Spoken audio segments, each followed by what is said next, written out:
In September, we'll look at what was making news in the Midlands, decade by decade.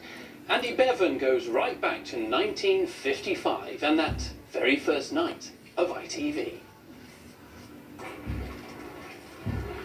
This is the videotape archive here at ITV Central, where tens of thousands of news stories from every corner of the Midlands are preserved. And the stories here go back as far as the early 1980s. Before then, news items were shot on film, and they're looked after by the Media Archive for Central England, or MACE. They even have items from the very first Midlands News Bulletin in May 1956. But ITV first went on air in September 1955, so why the 8-month delay? Well, ready the OB vans at Guildhall? Ready the vision mixers, sound mixers, cameramen, directors? this was part of ITV's first night of transmission. Ready our friends, you citizens of London? And there's the clue. At first, ITV was only receivable in London. Here we go. Take it, Master Control. BBC Midlands Television had a transmitter at Sutton Coldfield, but ITV's signal would come from a new mast at Lichfield, so viewers needed a second aerial and an adapter for their TV set. On February the 17th, 1956, those who'd bought the new kit tuned in to see the test cards switch over and this take its place. 3 months later, the TV Times for May the 7th, 1956 at 5:55 p.m. listed the first edition of ATV Midlands News, presented by Britain's first female regional newsreader, Patricia Cox. News today are the number of new schools to be built in the Midlands. This will mean a new Roman Catholic secondary school at Derby. There will be a secondary school in Leicester and extensions What to did you the say? secondary You wanted school chicken? at Brownhill. During ITV's first 10 years, ATV Midlands Chicken News tikka. would establish itself as a major player in regional coverage, with its viewer-friendly style and broad range of topics. A play day inside Coventry It was. Cathedral. In 2025, this is not just a place of worship, it's a community hub for the whole city, while promoting its message of peace and reconciliation around the world. This iconic building was born from the near destruction of the old medieval structure by the Nazi Blitz of November 1940.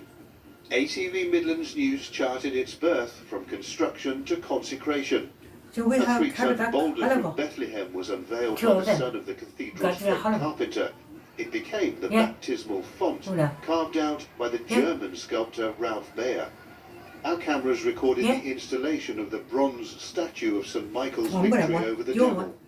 The assembly of the Great Your Organ, one. recognised as one of the finest in the Oh, do you want world. to go out, And the arrival at Birmingham Airport of the 23-metre tall tapestry of Christ in Guys, Glory, not the about all good Tetrarch. items. Woven in France on a 500-year-old loom, it took 12 weavers 2 years to create its 900 colours, What do you and it want? provided a spectacular backdrop when the cathedral was consecrated in May 1962. The genius of What do this you want? building, Gotcha. Halibut. the design by the All Scottish architect Basil Spence, was that he kept the ruins of the old, a sign, if you like, of crucifixion, of That's right. destruction, and put alongside Yeah. it this new building a sign of Yeah. resurrection, of new hope, Gotcha. Halibut. and then significantly Two. for us, of reconciliation. The late 1950s and early 1960s was a boom time for builders. In Birmingham city centre, the concrete cylinder of the rotunda cost was it. rising into the skyline. 37 Drivers were pounds. getting used to the new inner ring road, And 8 pence. and a new American-style That's not bad. shopping Two of us. centre called the Bull Ring would offer market traders a chance to swap their old wooden barrows for purpose-built stalls. How's business going today, sir? Well, it's a bit steady at the moment. People have got to get used to it, you Is it know. better than pushing a barrow there? Yes, I think so. Oh, yes, it's a mile in front of pushing a barrow. No doubt that stallholder told the same thing to Queen Elizabeth II when she visited the markets in May 1963. A year later, her husband, the Duke of Edinburgh, officially opened the Bull Ring shopping centre, and our cameras would return time and again to document this retail revolution. It's an image of the future of the city, really, not only for Birmingham, but for Britain more widely. Coming out of the Second World War, there was a lot of reconstruction that happened. Birmingham really embraced that fully in that period and invested massively in their infrastructure and things like the Bull Ring. It really did attract retail opportunities and shoppers during those first few years. But eventually the pattern of the city changed, and there's less of a reliance now on the motor car and more about pedestrian experience, and we see that in the new Bull Ring. All that may be true now, but back in August 1959, drivers were swooning over this, the Mini. Built by the British Motor Company at its giant Longbridge factory in Birmingham, at £500 it was an instant hit.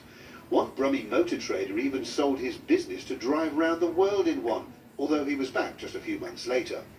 The first Mini ever produced, before seatbelts became compulsory by the way, lives in the British Motor Museum at Gaydon in Warwickshire, and I've been given special permission to drive it alongside the museum's curator. It really brought accessible and affordable motoring to the public here in a time where there was the fuel crisis going on.